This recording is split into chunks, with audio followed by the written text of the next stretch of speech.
बिस्मिल्लाहिर्रहमानिर्रहीम। अस्सलाम वालेकुम नाज़रीन, आप देख रहे हैं 92@8 विद सादिया अफजाल। नाज़रीन, आज का जो प्रोग्राम हम आपके लिए लेकर आए हैं वो जुड़वा शहर इस्लामाबाद और पिंडी से है। यहाँ के बाज़ार जो हैं, यहाँ की जो मार्केट्स हैं, जो कारोबारी शख्सियात हैं यहाँ की, छोटे और बड़े ताजरान, उनसे जानने की कोशिश करेंगे कि अभी जो सियासी मंजरनामा बन रहा है और आने वाले दिनों में, जबकि मौलाना फजलुर रहमान ये ऐलान कर चुके हैं कि वो 31 तारीख़ को इस्लामाबाद दाखिल होंगे।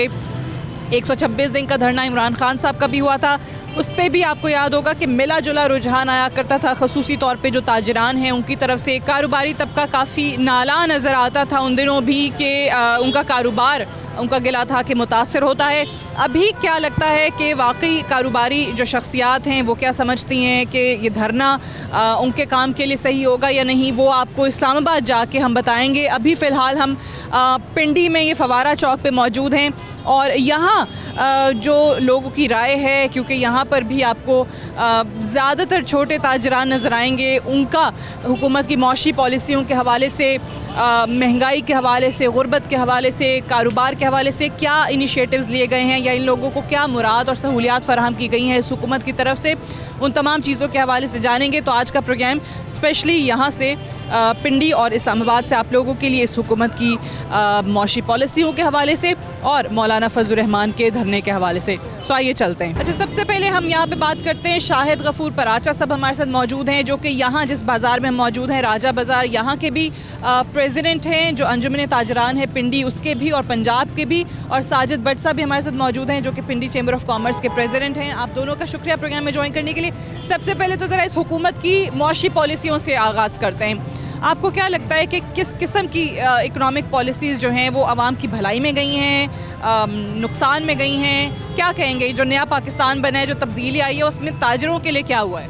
बिस्मिल्लाहिर्रहमानिर्रहीम। सबसे पहले मैं 92 न्यूज़ का शुक्रगुजार हूँ जी कि इंतहाई अहम मौजू के ऊपर हमें आपने इस हवाले से राय ली। और मैं ये समझता हूँ जी कि जब से ये नया निज़ाम आया, नया पाकिस्तान जिसको नारा लगा था, और लोगों को बहुत सारी उम्मीदें थी वाबस्ता कि इमरान खान साहब और PTI लोगों को बहुत सारी को अच्छाई देंगे, को आसानियाँ देंगी, मुश्किलात कम होंगी, लेकिन जो आने वाला वक्त जो हमें नज़र आ रहा है वो इससे भी मुश्किल है। इस वक्त हालात ये हो चुके हैं कि ये राजा बाज़ार है, पिंडी का दिल है। चलते भी हैं, थोड़ा देख भी लेंगे। और ये पिंडी का दिल भी है जी, और पिंडी का दिल होने के साथ साथ यहाँ पे रश का ये आलम होता है कि यहाँ पैदल चलना भी दुश्वार होता है। तो अगर आप इस वक्त हालात देखें जो आप देख रहे हैं कि आप, यहाँ के हालात शुरू से ऐसे ही रहे हैं, वैसे कभी भी क्या वजह क्या है कि बेहतरी नहीं आ सकी? यहाँ पे बाहर जो रेडियाँ और ठेले वगैरह लगे होते हैं उसमें भी कभी कोई हमें कमी नहीं नज़र आई। देखिए, राजा बाज़ार जैसी जगह पे जहाँ पैदल नहीं चला जा सकता, इस वक्त आप आसानी से गाड़ियाँ ड्राइव कर सकते हैं कि कारोबार इस वक्त 50% कम हो चुका। कारोबारी लोग अपने कारोबार को बंद करने के बारे में सोचने पे मजबूर हो गए। आपके इल्म में है कि 13 जुलाई को एक बहुत बड़ी शटर डाउन की कॉल थी जिसमें पूरा मुल्क शटर डाउन था, और इसी तरह अब 29 और 30 अक्टूबर को पूरे पाकिस्तान में शटर डाउन होगा। तो उसकी बुनियादी वजह यह है कि हम तमाम ताजर कारोबारी तौर पर हुकूमत से बहुत ज़्यादा परेशान हैं। जो टैक्सेस की मौजूदा सूरत हाल है उससे ताजर नालां हैं। हम चाहते हैं कि हमें कोई टैक्स की आसान स्कीम दी जाए जिसमें ताजर फिक्स टैक्स के हवाले से। 29 और 30 को ये पिंडी में या पूरे पंजाब में? पूरे मुल्क में। अच्छा, पूरे मुल्क में शटर डाउन होगी, पिंडी और पंजाब के साथ साथ। तो हम ये समझते हैं जी कि ये एक एहतजाज का एक आखिरी हरबा होता है जब हम शटर डाउन करते हैं, वरना हमें अपना कारोबार बंद करके कोई फ़ायदा नहीं होता, बल्कि हम नुकसान में होते हैं। तो हम ये समझते हैं कि इस वक्त जो सूरत हाल चल रही है, ताजर अज़हद परेशान है। इस वक्त कारोबारी लोग अपनी दुकानों को, कई इलाकों में आप देखें बराए किराया या बराए फ़रोख्त लिखा होगा, तो उसकी बुनियादी वजह कि कारोबार ना होने की वजह है। तो हम ये समझते हैं कि हुकूमत को चाहिए कि फौरी तौर पर कुछ ऐसे फैसले करें जिससे कारोबारी लोगों को आसानी हो। जब कारोबारी लोग आसानियों में होंगे तो मईशत का पहिया तब चलेगा। 29 और 30 को आप कह रहे हैं पूरे मुल्क में शटर डाउन हो रहा है, और 31 को वहाँ पे मौलाना फजलुर रहमान भी आ रहे हैं धरना देने। वैसे उस धरने से आप क्या समझते हैं कि कारोबारी सरगर्मियाँ मुतासिर होंगी?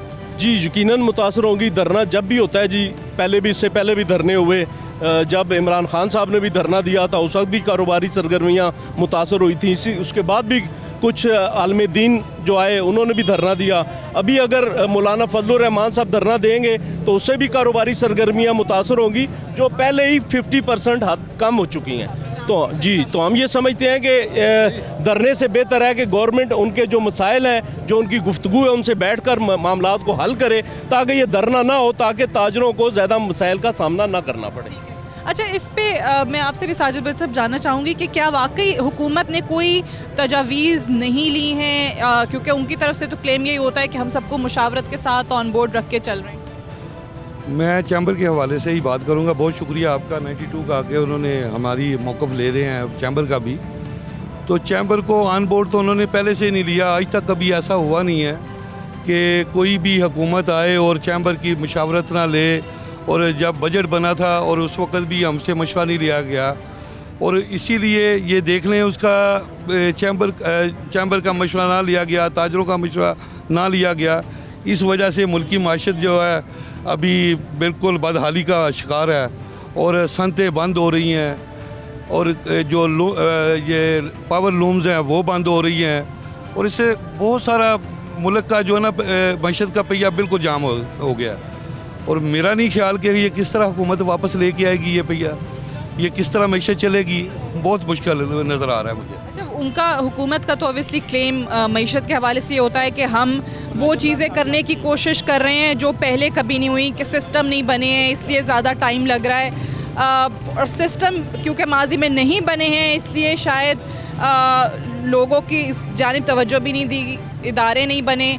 अब उनका क्लेम ये है कि भाई हमने क्योंकि काम शुरू किया है इदारों को बेहतर करने से, FBR के से आप लोगों के ज़ाहिर मसाइल आते रहते हैं, वहाँ पे भी आपको नहीं लगता कि किसी किस्म की कोई रिफॉर्म्स आ रही हैं FBR में?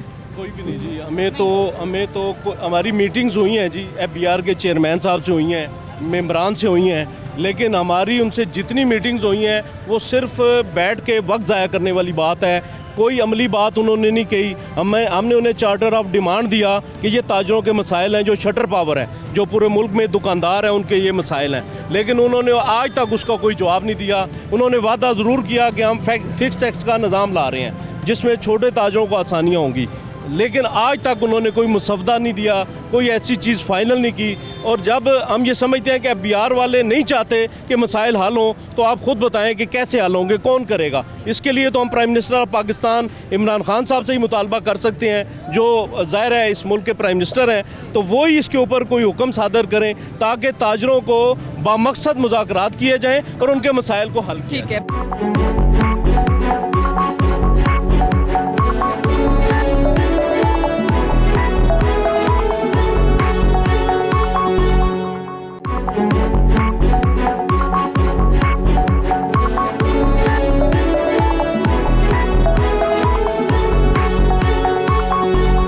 शर्जील मीर साहब, आप क्या कहेंगे इस हुकूमत की पॉलिसीज़ के हवाले से, मईशत के हवाले से, जब से ये नया पाकिस्तान जो क्लेम करते हैं खान साहब, क्या बेहतरी आई? बिस्मिल्लाहिर्रहमानिर्रहीम। सबसे पहले मैं आपसे ये कहना चाहूँगा कि पूरी दुनिया के अंदर जिस मुल्क की इकॉनमी जो बूस्ट करती है वो हमेशा जो है ना SME सेक्टर को वो प्रमोट किया जाता है, छोटे ताजरों को। हमने देखा कि वैसे तो पाकिस्तान के अंदर ये कहा जाता है कि छोटा ताजर रीढ़ की हड्डी की हैसियत रखता है, लेकिन देखा ये गया कि उस रीढ़ की हड्डी पे इतना बोझ डाल दिया गया कि आज वो बोझ उठाने के काबिल ही नहीं रहे। हम लोग 13 जुलाई को हमने पूरे पाकिस्तान के अंदर शटर डाउन किया, और मेरा ख्याल है कि हमारे गली मोहल्ले की दुकानें भी जो सी जी बंद हुई। हमने आसान सी बात की कि हमें फ़िक्स टैक्स का निज़ाम लेके आ जाएं। हमारा छोटा ताजर जो है ना वो एक आम सी बात, अगर आप ये देखें ना हमारे पाकिस्तान के लिटरेसी रेट जो है वो 30% है जी, और 30% में जो पढ़ा लिखा शुमार किया जाता है वो जो अपना नाम लिख लेता है उसे पढ़ा लिखा कहा जाता है जी। जिस मुल्क का लिटरेसी रेट ये हो, वहाँ पे आप क्या एक्सपेक्टेशन रख सकते हैं कि आपके पास जो ताजिर हैं कि वो आपको किस तरह अपनी रिटर्न्स फाइल कर सकें? मेरा ख्याल है हमारे 0.005% जो ट्रेडर्स हैं उनके वो तालीम याफ्ता नहीं होते जी। अब जो ये कह रहे हैं, हमने इनको सादिया सी बात की कि 15 करोड़ को आम ताजिर समझा जाए, 15 करोड़ के वो आम ताजिर समझा जाए और हमें 0.25% जो है ना वो टर्न ओवर टैक्स ले लिया, यानी कि 1 करोड़ पे 25,000 रुपया। हमारे यहाँ जी हमने ये देखा कि हमारे यहाँ टैक्स देने का, हमारे यहाँ ज़्यादातर 80% छोटे ताजिर हैं जी, वो BTL की रिटर्न जमा कराते थे। BTL कहते हैं जी बिलो द इनकम टैक्स, यानी कि वो नील की रिटर्न जमा कराते थे। लेकिन पाकिस्तान की मईशत को हमारे कायदीन ने, हमारे लोगों ने ये समझा कि हमें पाकिस्तान की मईशत को अब आगे लेकर चलना है और इस मुल्क के लिए अब काम करना है। तो आप ये सोच के हैरान होंगी कि इस टैक्स के निज़ाम आने से पहले हमें लोगों ने ये बात कहनी, 80% लोग हमारे इस चीज़ के लिए तैयार हो गए थे कि हम लोग इस मुल्क को 30 से 25,000 रुपया हम लोग छोटा ताजर टैक्स देने के लिए, जो नील की रिटर्न भरता देने के लिए तैयार हो गया था जी। लेकिन हुआ ये कि आपने वही दो तबकात की जंग, दो तबकात का गठजोड़ और पिसना छोटी आवाम ने। वो कौन दो तबकात है जी? एक वो जो बिजनेस टाइकून कहलाते हैं जी, दूसरा तबका वो है जो FBR के आला हुकाम है। हम ये कहते हैं आपको हमें टैक्स लेने की हमारे से ज़रूरत ही पेश नहीं आएगी अगर आप स्मगलिंग को रोक दें, उसके बॉर्डर को बंद कर दिया जाए। आज भी मैं सुबह 7 बजे यहाँ पहुँचा, यहाँ उन्होंने बुलाया हमारे ननकारी बाज़ार के लोगों ने। यहाँ पे क्या किया उन्होंने, यहाँ पे इंपोर्ट की चीज़ों को उन्होंने रेड किया और हालांकि हमसे तय किया था कि हम ऐसा काम नहीं करेंगे, हम बॉर्डर को सील करेंगे। आप सोचिए अगर बॉर्डर को सील कर दिया जाए तो और स्मगलिंग को रोक दिया जाए तो रोज़ का खरबों रुपए बचता है जी। उसके अलावा हमने इनको कहा कि आपका जो सेल टैक्स का निज़ाम जो लाना चाह रहे हैं, जनरल सेल्स टैक्स को, जो हमारा छोटा ताजर दे नहीं सकता, मुंशी रख नहीं सकता, आप क्या चाहते हैं? आप जो सेल टैक्स जिन लोगों से ले रहे हैं, जिन फैक्ट्रीज ओनर से, मैन्युफैक्चरर से, इंपोर्टर से जिनसे ले रहे हैं, अगर पूरी तरह वो सेल टैक्स ले लेंगे तो मैं समझता हूँ कि आपको किसी चीज़ की ज़रूरत नहीं है। होता क्या है, आप होटल में खाना खाने जाएंगी, आप सेल टैक्स तो दे के आप आ जाएंगी, लेकिन वो 1 लाख की सेल पे 10,000 रुपये सेल टैक्स देगा और बाकी मुकमुका करके और वो 90,000 की अपनी सेल लोगों से ले लेगा, आपको हुकूमत को नहीं देगा, हुकूमत को जमा नहीं। इसी तरह मैन्युफैक्चरर क्या करता है, आपके 100 ट्रक रोज़ के मैन्युफैक्चरर के निकलते हैं जी, हालांकि FBR के सेल टैक्स के बंदे वहाँ पे मौजूद होते हैं जी। होता क्या है, 10 ट्रक जनरल वो निज़ाम को सही करने की जो खबर है या इत्तलात आती रहती हैं वो अभी सही नहीं हुआ, वो दावा सही नहीं है। हमें इतनी खुशी थी कि इमरान खान साहब जब फरमा रहे थे आगे, अब मैं इदारों को बेहतर करने आ रहा हूँ, इदारों को हम आगे लेके चलेंगे। क्या इदारों को बेहतर करने आ रहे हैं आप? 400 इदारे आपने बंद कर। अच्छा एक सेकंड, आप क्या कह रहे हैं? मैडम इन्होंने ताले तोड़े हैं, सुबह करोड़ों रुपए का माल कहाँ दुकानों के ताले तोड़ दिए? क्यों? तोड़ के लेकर गए। यही तो बात है, ये किसने तोड़े? कस्टम वाले सब गाड़ियाँ इधर फिर रही हैं, लोग दुकानों का माल है, ताले तोड़ते हैं और ले जाते हैं, कोई पूछने वाला नहीं है। ये तो निरी गुंडागर्दी है। कह रहे कस्टम्स वाले ताले तोड़ के सामान उठा के ले जाते हैं। पूछ भी नहीं रहे क्या है क्या नहीं, लोगों के 100 मामलात है, पैसे पड़े हुए हैं, क्या चीज़ है, लोगों की मानतें पड़ी हुई हैं, ताले तोड़ के माल लेके जा रहे हैं, हर चीज़ उठा के, कोई शैम्पू लेके जा रहा है, कोई ब्रश लेके जा रहा है, जो चीज़ है ये खैर इनको किस तरह पता ये कस्टम पेड है नहीं पेड है। सुबह 5 बजे आए, सुबह 5 पता नहीं है। चंद दिन पहले जो मीटिंग हुई थी, FBR में जो मीटिंग हुई थी, उसमें यही बात हमने कही थी कि आप बॉर्डर से जो माल इंटर होता है उसको चेक करें, अगर वो स्मगलिंग है तो वहीं पे रोकें। एयरपोर्ट पे आता है, ड्राई पोर्ट पे आता है तो वहाँ से आप चेक करें, जो गलत माल है वहाँ पे रोकें। अब पाकिस्तान के अंदर माल है, लाहौर से कराची जा रहा है, कराची से पिंडी आ रहा है, पेशावर जा रहा है, तो ये कौन सा इंसाफ है कि पाकिस्तान के अंदर एक शहर से दूसरे शहर में माल जाते हुए पकड़ लिया जाए या दुकानों से उठा लिया जाए? ये तो जुल्म है, बहुत बड़ी ज़्यादती है। और अच्छा ट्रांसपोर्ट के हवाले से आप क्या? जी अच्छा, मेरा नाम शकील कुरैशी है, मैं प्रेसिडेंट हूँ रावलपिंडी गुड्स कैरियर एसोसिएशन का। कस्टम के हवाले से मैं ये बात कहूँगा कि पाकिस्तान दुनिया का बदकिस्मती से वो वाहिद मुल्क है जहाँ बॉर्डर की बजाय इंट्रा सिटी में आके ऑपरेशन किए जाते हैं और पाकिस्तान के एक शहर से दूसरे शहर में जाने तक जगह जगह पे चेक पोस्टें हैं जहाँ पे उन्हें बार बार चेकिंग के मराइल से गुजरना पड़ता है।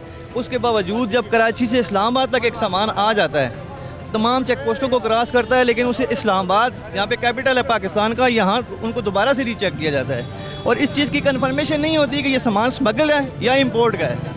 अब कोई पता नहीं चलता, ये पता नहीं चलता। ये बात अंडरस्टूड है कि कराची पाकिस्तान का बिज़नेस का हब है और सबसे बड़ी पोर्ट जो रेवेन्यू के हिसाब से भी पाकिस्तान की सबसे बड़ी जगह है। वहाँ से आए हुए सामान को ये कैसे स्मगलिंग के लिए कंसिडर करते हैं? बेशक हम स्मगलिंग के बिल्कुल ख़िलाफ़ हैं, कभी भी हम स्मगलिंग को सपोर्ट नहीं करेंगे, लेकिन ये बात कहते हैं कि उनके आड़ में आप सही लोगों को जो कानून के मुताबिक काम करते हैं उन्हें तंग ना किया जाए। अच्छा, मैं यहाँ ये कहना चाहूँगा कि हमें लगता है अब ये हम ताजरों को सारों को फील हो रहा है, क्योंकि 29 और 30 की मुश्तरका पूरे पाकिस्तान की हमने कॉल दी है। हमें लगता है कि जब भी पाकिस्तान में कोई मुश्किल वक्त आया ना, हमने देखा कि 3 तबकों ने काम किया है जी। ब्रेक से वापस आते हैं, जो यहाँ की जो जनरल पब्लिक है उनके तासुरात भी आप तक पहुँचाएंगे right after this short break.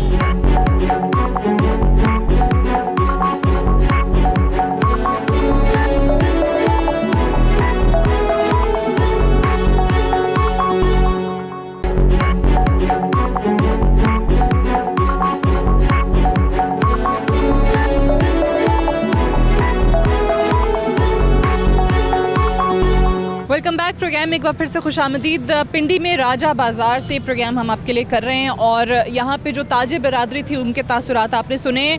जो जनरल पब्लिक है, जो आम पब्लिक है, वो इस हुकूमत की मौशी पॉलिसी के हवाले से क्या राय रखती है वो आप तक पहुँचाते हैं। अस्सलाम वालेकुम जी। वालेकुम अस्सलाम। इमरान खान साहब की इकॉनमी के हवाले से जो पॉलिसीज़ हैं अभी तक, उनमें क्या आपको फ़र्क नज़र? इमरान खान साहब की जो पॉलिसीज़ हैं, जैसा उन्होंने इलेक्शन से पहले कहा था और जो इलेक्शन के बाद उन्होंने साबित किया, इनमें ज़मीन व आसमान का फ़र्क है। इमरान खान साहब ने बहुत बड़े बड़े दावे किए थे और नया पाकिस्तान बनाने का एक विज़न दिया था, जबकि प्राइम मिनिस्टर बनने के बाद उन्होंने इसके मुतरादफ़ किया और पाकिस्तान को पुराने पाकिस्तान से भी बदतर कर दिया।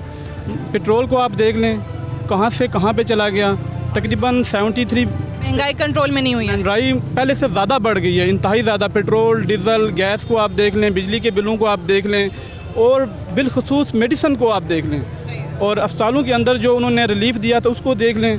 फिर आप हर चीज़ को देखेंगे, जब आप पेट्रोल महंगा करेंगे तो हर चीज़ महंगी हो जाएगी। फिर अदारों को उन्होंने ना ताजर के ऊपर खोल दिया, जबकि ताजर अल्हम्दुलिल्लाह माशियत का एक बहुत बड़ा हिस्सा होते हैं और इकानमी को सपोर्ट कर रहे होते हैं। उन्होंने उसको जो है ना डिग्रेड किया। आम की पोजीशन नहीं है, लोग सेलमैन को ख़त्म कर रहे हैं और बिज़नेस बिल्कुल ज़ीरो हुआ बैठा है। तो हमारी लोगों का रोज़गार जो है उसमें ऑब्वियसली कमी आ रही है। आप क्या कहेंगे?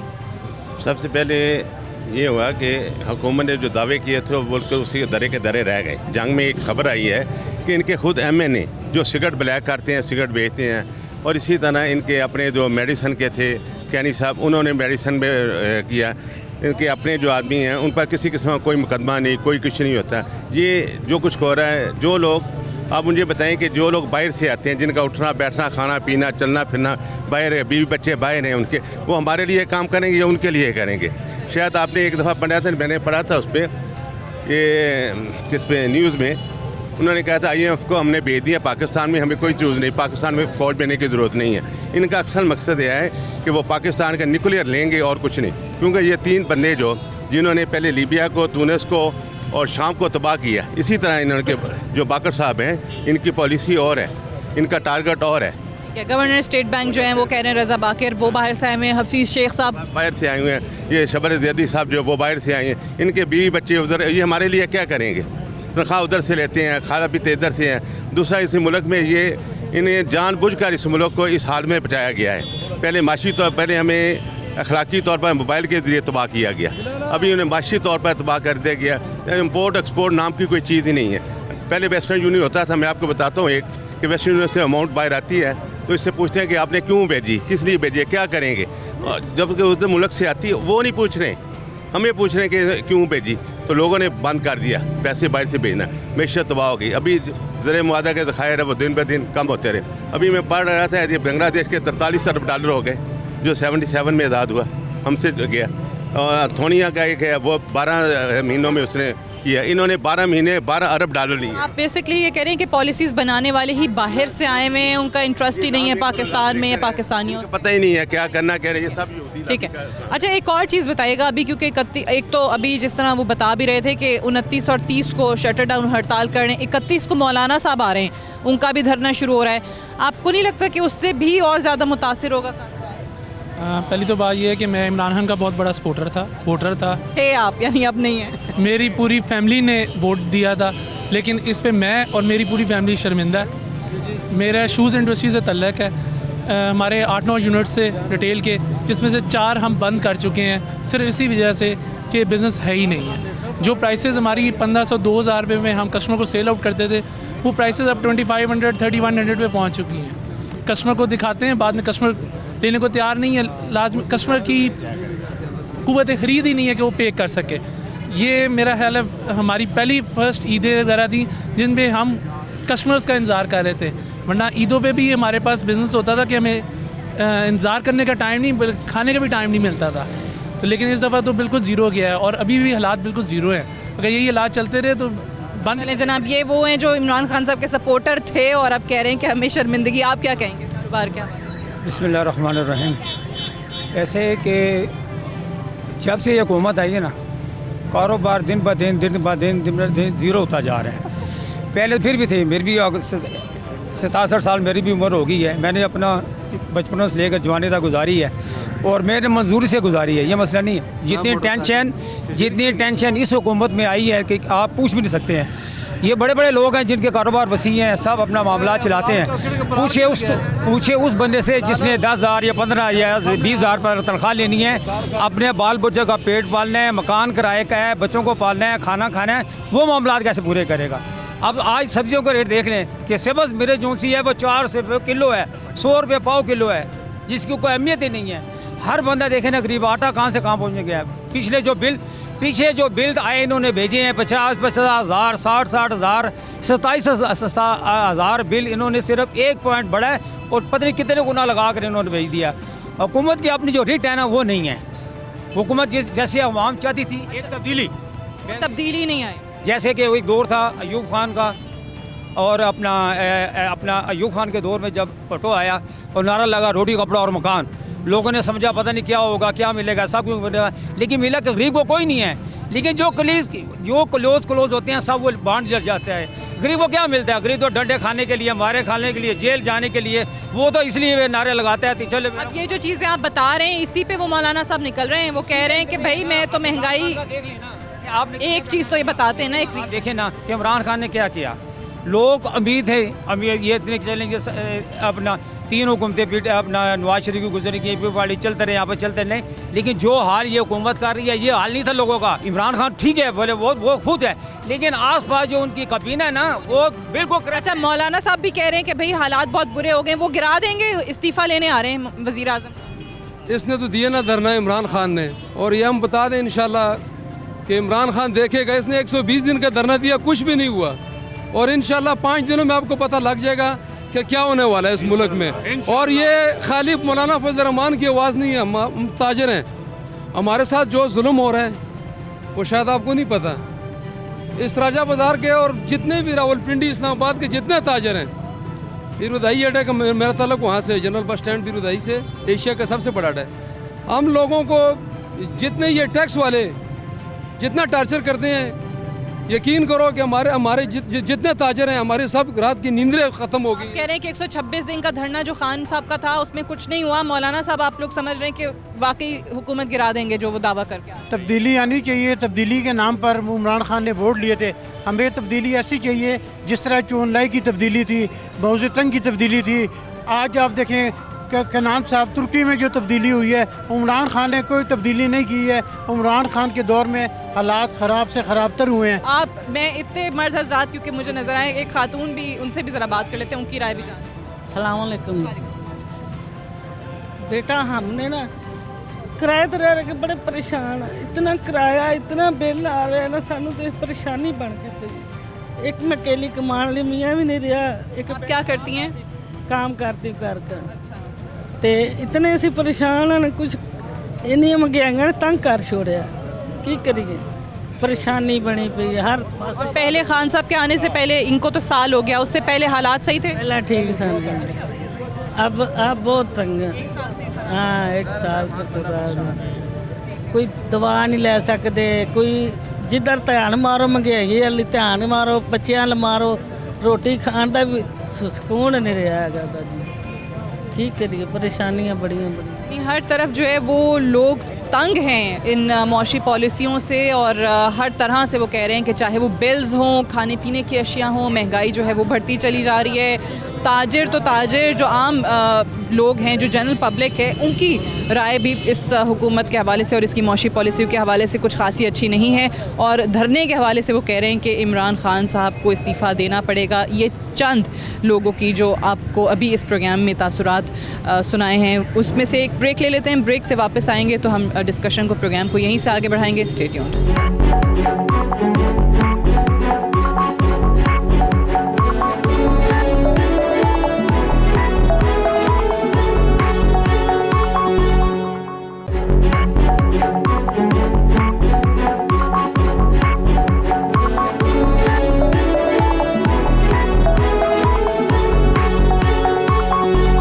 Welcome back. प्रोग्राम में एक बार फिर से खुश आमदीद। पिंडी के बाद अभी हम मौजूद हैं इस्लामाबाद में, और इस्लामाबाद का ये ब्लू एरिया है जो कि कमर्शियल एक्टिविटीज़ का हब है। यहाँ पर छोटी बड़ी दुकानें हैं और यहाँ के जो ताजरान हैं मकामी, उनसे जानने की कोशिश करते हैं कि वो क्या तासुरात रखते हैं मौलाना फजलुर रहमान के आने वाले धरने पे। क्या उनको लगता है कि कारोबार मुतासिर होगा, और इस हुकूमत की परफॉर्मेंस के हवाले से भी उनसे बात करेंगे। पहले मेरे साथ यहाँ पर अजमल बलोच साहब मौजूद हैं जो कि president all Pakistan trade unions भी हैं। बहुत शुक्रिया आपका, और बाकी सारे जो हैं आपको भी खुश आमदीद कहते हैं प्रोग्राम में। आपके तासुरात भी जानेंगे। आप सबसे पहले देखें 31 को वो कह रहे हैं हमने इस्लामाबाद एंटर हो रहे हैं। सो ताजरान के क्या तासुरात हैं, क्या कारोबार मुतासिर होगा इससे? देखिए, जब भी धरना हुआ है तो कारोबार तो मुतासर हुआ है, इसमें कोई शक वाली बात नहीं है। लेकिन अब हालात ऐसे हैं कि कारोबार जो है वो उस तरह से नहीं है। कारोबार ख़रीदो फरोख्त ऑलरेडी 40-50% कम हो गई है मुल्क में, तो मतलब उतना फ़र्क वो नहीं पड़ रहा जो देखने में। ये सच बोलना चाहिए, मैं सच बात कर रहा हूँ। और आपको लगता है कि वो 40-50% कारोबार में जो कमी आई है वो इस हुकूमत की वजह से आई है, लेकिन इनके बैठने से ये ना हो कि वो 40-50 जो रह गया है वो भी रुक जाए, गाहक इधर आना ही छोड़ दे, तो हम कहीं बिल्कुल डिफ़ाल्ट ही न कर जाएं। तो फजलुर रहमान साहब को भी सोचना चाहिए कि धरना वो ज़रूर दे, धरना सबको आके। इमरान खान साहब ने भी किया, हम नहीं कहते वो धरना ना करें, लेकिन धरना ऐसी जगह जाके करें जहाँ आमदोरफ्त में प्रॉब्लम ना हो, जहाँ लोगों को मसाइल ना हो, जहाँ एम्बुलेंस जा सके, जहाँ बच्चे स्कूल में जा सके। जहाँ डी चौक बड़ा अच्छा है, डी चौक को मैं तो कहता हूँ कि इसको ना हाइड पार्क टाइप डिक्लेयर कर दें, जिसका दिल करे वहाँ डी चौक चले जाएं। कंटेनर भी कहते हैं खान साहब दे देंगे, ये चाहिए उनको। देखिए ना, सियासत में ये होता है, जमहूरियत में खुले दिल से उनको कहें ये कंटेनर है, आप आकर बैठे। देखें ना, किसी ने चढ़ाई नहीं करनी है, खुदा ना खास्ता, वो अपना रिकॉर्ड करा के मुजाहरा चले जाएंगे, लेकिन पब्लिक को नुकसान न पहुँचाएँ, आमदोरफ्त में रुकावट ना बने, और हमारे कारोबार में इसमें कोई शक नहीं है कि अभी कई होटल्स वालों से मेरी बात हुई है तो वो कहते हैं किसी को तो आने दे, को खाने पीने की चीज़ें तो ले लेगा, वैसे तो हमारा किसी का तो कारोबार चल जाएगा। आप भी यही कहेंगे कि 40-50% कारोबार में इस हुकूमत की अपनी परफॉर्मेंस की वजह से या इनकी पॉलिसियों की वजह से कमी आई है? देखो, ये हुकूमत का अभी 1 साल हुआ है, स्ट्रीम लाइन कर रहे हैं सारा कुछ। अगर बिज़नेस कम्युनिटी अभी सफ़र कर रहे हैं तो इस मुल्क के लिए हम सफ़र कर रहे हैं। स्ट्रीम लाइन हो जाए एक दफ़ा इंशाल्लाह तो हम भी इसी मुल्क में जिएंगे और हुकूमत भी रहेगी। बाकी मौलाना फजलुर रहमान साहब, ये एक फंडामेंटल राइट, एक सियासी राइट है उनका, लेकिन फंडामेंटल राइट हमारा भी है। हम भी इसी शहर के रहने वाले और यहाँ पे कारोबार कर रहे हैं। अगर उनकी वजह से कारोबार सफ़र हो रहा है, लोग सफ़र हो रहे हैं। इस्लामाबाद एक छोटा शहर है, यहाँ पे अगर आप इंटर हो रहे हैं तो रिहायशी इलाका शुरू हो रहा है। बच्चों के लिए सबसे ज़्यादा मसला, स्कूल के लिए मसले शुरू होते हैं। वो बेशक चले जाए, किसी और जगह चले जाए, परेड ग्राउंड बैठ जाए, तबलीग में चले जाए, बेशक चले जाए, सवाब भी कमा लेगा और राइट भी इस्तेमाल कर। और डी चौक में बैठ जाएं तो फिर सही है? डी चौक तो बेसिकली सियासत के लिए नहीं है। पिछले 2014 के धरने में जितना नुकसान ब्लू एरिया को, इस्लामाबाद को खास कर हुआ है, मेरे ख्याल में किसी और पाकिस्तान में किसी और शहर को नहीं हुआ। तो अभी अगर मौलाना साहब अपना फरीज़ा अदा कर दें तो उसका भी एक मजहबी फरीज़ा भी है कि लोगों को तकलीफ़ ना दें। तकलीफ़ देना भी गुनाह है। अच्छा, यहाँ पे वैसे कह रहे हैं कि सिर्फ और सिर्फ जो होटल वाले हैं वो, उनको लगता है कि मौलाना साहब के धरने से शायद खाना पीना ऑर्डर करेंगे तो उनका भला हो जाएगा, बाकी तो जो यहाँ पर ताजरान हैं वो कहते हैं कि नुकसान ही होगा। अच्छा, मौलाना साहब ये कह रहे हैं कि भाई 126 दिन इमरान खान भी तो बैठे थे, तो अगर हम आते हैं तो उसमें क्या बुराई है? ये हमारा हक़ है, जमहूरी हक़ है। बिस्मिल्लाहिर्रहमानिर्रहीम। अगर मौलाना फजलुर रहमान आते हैं तो इसमें कोई बुराई नहीं है, अगर वो आते हैं तो बेशक आएँ। उसमें ताजरों का मुझे नहीं लगता कि कोई नुकसान है। वो इस वजह से क्योंकि कारोबार का, जिस अजमल बलोच साहब ने, मियाँ बशारत साहब ने बड़ी तफसीली बात की। ये कहते हैं 50%, मैं कहता हूँ कि 50% से ज़्यादा, कुछ 60-70% ताजरों को नुकसान है। अब ताजर बेचारे अपने माशी जो उनकी परेशानी है उस फिक्र में, उनको ये कोई गर्ज नहीं है कि मौलाना फजलुर रहमान आएंगे नुकसान होगा। नुकसान तो उनका हो चुका है हुकूमत की पॉलिसियों की वजह से, क्योंकि यहाँ पे जो जितने भी ताजर हैं ना वो अभी किराया दे सक रहे हैं, बल्कि ज़्यादातर अक्सरियत यहाँ से अपने कारोबार छोड़ के जा रहे हैं। और जो बैठे हैं वो भी उम्मीद है कि मैं 2-4 महीने में शायद वो शिफ्ट करें, क्योंकि यहाँ पे अब वो किराए अफोर्ड नहीं कर सकते और कारोबार। यहाँ से आप कह रहे हैं कि थोड़े जो सस्ते जहाँ पर किराए मिल जाएं वैसे कमर्शियल एरियाज़ में शिफ्ट हो रहे हैं। तकरीबन इसी तरह ही है जी, मगर यहाँ पे जो किरायों की सिचुएशन और बाकी है, इससे किसी को कोई परेशानी नहीं है कि यहाँ पे मौलाना फजल रहमान आएंगे तो हमें नुकसान होगा। वो अपने बारे में सोच रहे हैं कि हमने किराया कैसे देना। अभी ये हालात हैं तो बाद के हालात का तो अल्लाह ही हाफिज़ है जी। अच्छा, वैसे एक और चीज़ भी मौलाना साहब कह रहे हैं कि धरना देने की एक और वजह ये भी है कि जो पॉलिसीज़ जिनका आप जिक्र कर रहे हैं, हुकूमत की मौशी पॉलिसीज़, कि वो कहते हैं कि अवाम उससे तंग है तो इसलिए हम उसके ख़िलाफ़ एहतजाज कर रहे हैं। वो ये भी कहते हैं मौलाना साहब। देखिए, हो सकता है क्योंकि ऑलरेडी ताजर एहतजाज में है, पूरे मुल्क में अभी भी हड़ताल की काल है हमारी 29-30 को, पूरे मुल्क में शटर डाउन है। वो किस वजह से FBR की जो पॉलिसी है, हमारा FBR प्रॉब्लम हमारी ये रही है कि हमारा जो ब्यूरोक्रेट है वो HSN का पढ़ा हुआ है, और हमारा सियासतदान जो है वो या बार पढ़ कर आया है, उसको पाकिस्तान का पता ही नहीं है, या फिर वो टाट पे पढ़ा हुआ है, तो वो ब्यूरोक्रेट उस पर हावी है। तो जो कुछ हो रहा है ब्यूरोक्रेट ऐसी, अब देखे ना हमारी जो टेक्निकल रिटर्न फॉर्म है जिसमें हमें रजिस्टर्ड किया जा रहा है, वो बरतानिया के लोग भी नहीं भर सकते हैं। ये कहते हैं आप ऐसा करें। हमारा मुल्क ऐसा नहीं है, लिटरेसी रेट इसमें नहीं है। लोगों के लिए आसानियां पैदा करें। देखिए, इमरान खान साहब कल कहते थे बिल जला दो, टैक्स देना बंद कर दो, तो ये बातें आज सिविल नाफरमानी की आज ये बातें उनको सुननी पड़ रही हैं। मैं खुद नए पाकिस्तान से हूँ, मैंने खुद चाहा कि नया पाकिस्तान बने, मैंने खुद चाहा, लेकिन कल मुझे किसी ने कहा, तो मैं अब भी कहता हूँ कि भाई मैं तो कंटेनर वाले इमरान खान से ज़रूर मिलना चाहता हूँ, मीनारे पाकिस्तान पे खड़े इमरान खान से ज़रूर मिलना चाहता हूँ। मेरे साथ कन्वेंशन सेंटर में जो इमरान खान साहब खड़े थे उनसे मिलना चाहता हूँ। अच्छा, तो क्यों नहीं बना नया पाकिस्तान? ये अब वो बता सकते हैं, इसका जवाब वो दे सकते हैं। आप जाहिर है आप साथ रहे, स्ट्रगल आपने देखी है, तो क्यों नहीं बना? इसलिए नहीं बन सका कि जो टीम थी ना वो ऐसी एक्सपर्ट टीम नहीं थी, अच्छे ऐसे लोग नहीं थे जिनको इन्होंने कहा था कि हमारी टीम बहुत अच्छी, हमने सारा प्लान कर लिया है। अब देखिए ना, पाकिस्तान की तारीख में पहली दफ़ा वज़ीर ख़जाना जो बने वो कौमी असम्बली के मेंबर थे। IMF को कबूल ही नहीं है कि हमारा इलेक्टेड MNA मुल्क का वज़ीर ख़जाना बन जाए। IMF का मुलाजिम ही बनेगा, चाहे वो शौकत अजीज़ हो, शौकत तरीन हो, हफीज़ पाशा हो। FBR की पॉलिसीज़ का आप कह रहे हैं, वो तो शबर जैदी TV पे आके रोज़ कहते हैं कि भाई हम तो ताजर के लिए बड़ी आसाइशें उनके लिए रख रहे हैं, सहूलतें फराहम कर रहे हैं। शब्बर जैदी साहब एक अकाउंटेंट हैं, वो टैक्स कलेक्टर नहीं है। ये बदकिस्मती है हमारी कि हमारा टैक्स कलेक्टर भी जो है वो नीचे से ऊपर कोई नहीं आ सकता FBR में। अब शब्बर जैदी साहब ने एक अपर क्लास है, उनको उनका तहफ़्फ़ुज़ किया है, उनके रिटर्न फाइल किए हैं, उनका सारा हिसाब किताब, और उनको चोरी सिखाई है। आज फिर से छोटे लोगों को, ये उनकी स्ट्रेटजी है, छोटे ताजरों को लड़ा रहे हैं बड़ों को बचाने के लिए। असल में बड़ों ने टैक्स देना जिन्होंने आज तक नहीं दिया है। मतलब बड़े ताजरों का तो फ़ायदा हर दौर में होता ही रहा है, आप कह रहे हैं छोटे ताजर को नुकसान। आज उन्हीं के तहफ़्फ़ुज़ के लिए ये हमें लड़ा रहे हैं। छोटे ताजरों को लड़ा रहे हैं, ये कह रहे हैं। अजमल साहब, आप क्या कहेंगे इस हुकूमत की पॉलिसीज़ के हवाले से भी, और जो मौलाना साहब के धरने से कोई फ़र्क पड़ेगा या नहीं? ऑलरेडी नुकसान हो रहा है जैसे बाकी ताजरान ने कहा। मौलाना साहब के धरना का जो ताल्लुक़ है, जो मेरे ये सीनियर साहबान जो ने मुझे बता दिया है, तो मैं तो इस चीज़ से मैं जो मेन प्रॉब्लम में हूँ उस टाइम पर टैक्स के मामला में हूँ मैं। अब आप ये देखें कि CBR थी पहले, जो उनकी फॉर्म में जो जमा कराते थे वो कम्प्लिकेशन थी उसमें, फिर उसके बाद IRS सॉफ्टवेयर आ गया, उसमें कम्प्लिकेशन है। मैं ये चाहता हूँ हुकूमत वक्त से मेरी गुजारिश है कि इसको कोई ऐसा कोई कंपनी ऐसा कोई सॉफ्टवेयर बनाए या कोई ऐसा कानून बनाए जो, आप देखें मैडम 50% जो लोग हमारे हैं इतने पढ़े लिखे नहीं हैं, ठीक है ना, उसको आसान करे तो लोगों को पता चले कि जी मैंने किस तरीके से टैक्स जमा कराना है। आप यकीन माने कि आप देखें हमारा जो आज तक जो टैक्स जमा हो रहा है उसमें FBR का कोई कमाल नहीं है। ये जो अब रेवेन्यू मिल रहा है इसमें FBR का मैं खुला कहूँगा, मैं इसमें कोई कमाल नहीं है। एट सोर्स कोई टैक्स जो जमा होता है वो कोई कमाल नहीं। आप मानती हैं ना इस चीज़ को, नहीं है, ठीक है ना जी।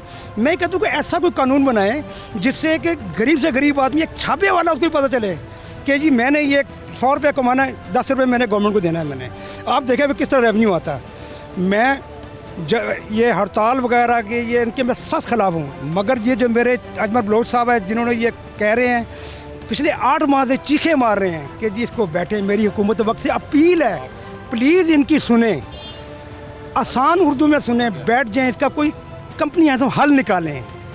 तो ये 7-8 माह से हड़ताल कर रहे हैं, ये कर रहे हैं, इतनी में एफर्ट कर रहे हैं, ये किस लिए कर रहे हैं? ये छोटे ताजरों को लिए कर रहे हैं, हमारे लिए कर रहे हैं।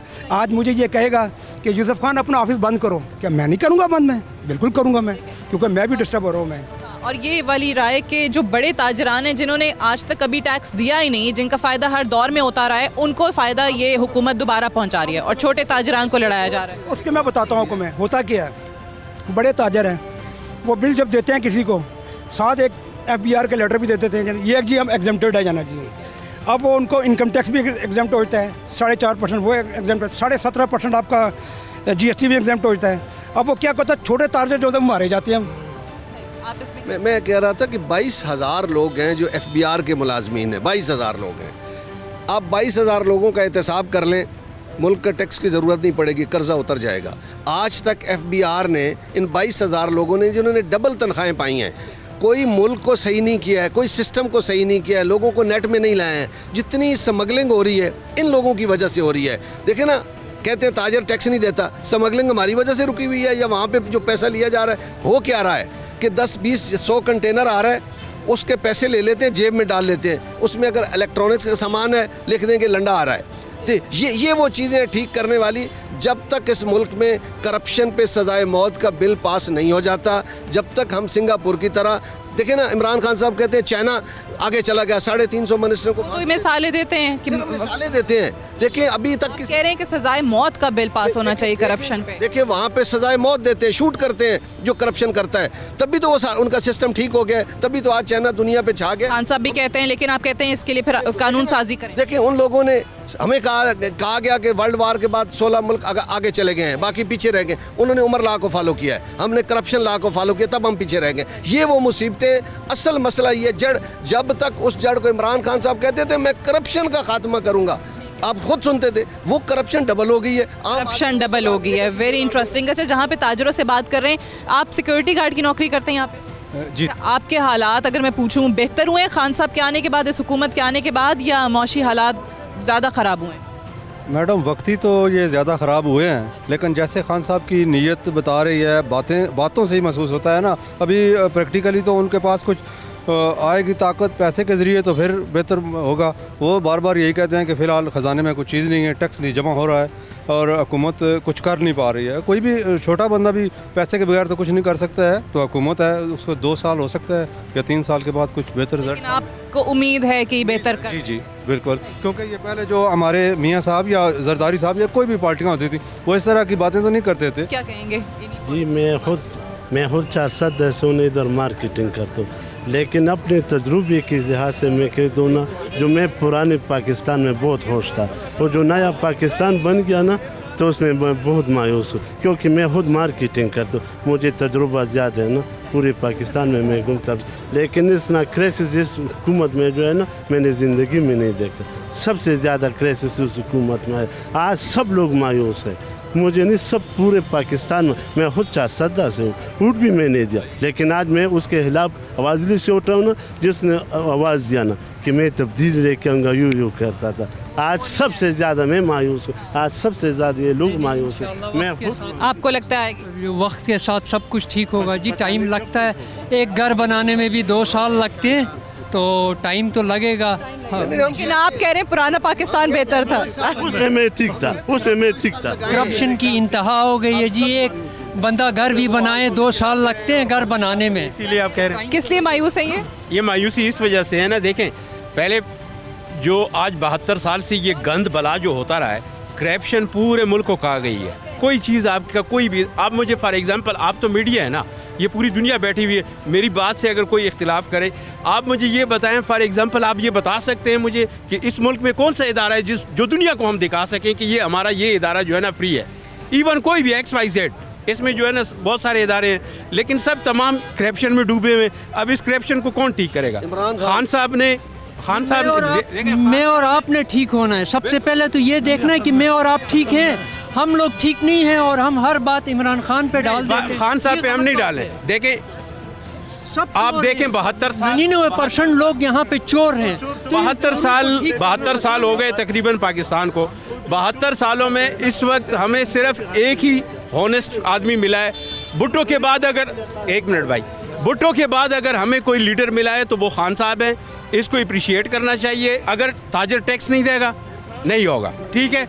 अगर उसके बाद पुलिस वाला है, मसला ये है कि इस वक्त आपके जितने भी इदारे हैं वो गवर्नमेंट को भी खा रहे हैं, गवर्नमेंट उनकी मीन्स उनकी तनख्वाहें, अच्छा उसके बाद वो आवाम को भी लूट रहे हैं, आवाम को भी कहा रहे हैं, तो आवाम तो दोनों तरफ कह रहे हैं ना, यही तो हम कह रहे हैं। एक मिनट मैं यही कह रहा हूँ, इन चीजों को फौरी तौर पे खत्म कर। इदारे सही होंगे तो फिर जाहिर है वो इमरान खान को इदारों को दुरुस्त कैसे करना है, कानून बनाए ना, कंटेनर पे आप कहते हैं कानून साजी करें, ऑब्वियसली इदारों का खात्मा करूंगा। कोई एक इदारा तो एक साल में, देखें एक इदारा एक साल में ठीक हो जाता ना तो लोगों को पता होता कि अगले 4 इदारे भी ठीक हो जाएंगे 4 सालों में। एक मिसाल सेट कर देते हैं, कोई मिसाल दे, इस तरह नहीं चलेगा कि हम इसी तरह बात करते रहेंगे। मैं सबसे बड़ा इमरान खान के सपोर्टर था, मैं उनके साथ खड़े होकर कहा हमारे साथ आओ पाकिस्तान, करप्शन मुकाओ पाकिस्तान। मैं कहता हूँ कोई एक इदारा, चले पुलिस को ही ठीक कर लेते, किसी एक इदारे को लोग कहते हैं इमरान खान ठीक काम कर रहा है, हम अब भी उम्मीद में हैं कि इमरान खान करें, नया पाकिस्तान बनाएं, लेकिन ऐसे नहीं बने। अभी भी आप कह रहे हैं उम्मीद है, लेकिन कोई मिसाल जो है वो नज़र नहीं आई। ठीक है, चलें, बहुत बहुत शुक्रिया आप सबका। I have to wind up. फिर लोगों के तासुरात अपने पिंडी और इस्लामाबाद के जो ताजरान हैं और जो आम पब्लिक है उनके जाने कि मौलाना साहब के धरने के हवाले से और ख़ास तौर से इस हुकूमत की पॉलिसीज़ के हवाले से क्या हैं। That's all for tonight. इजाज़त दीजिए, खुदा हाफिज़।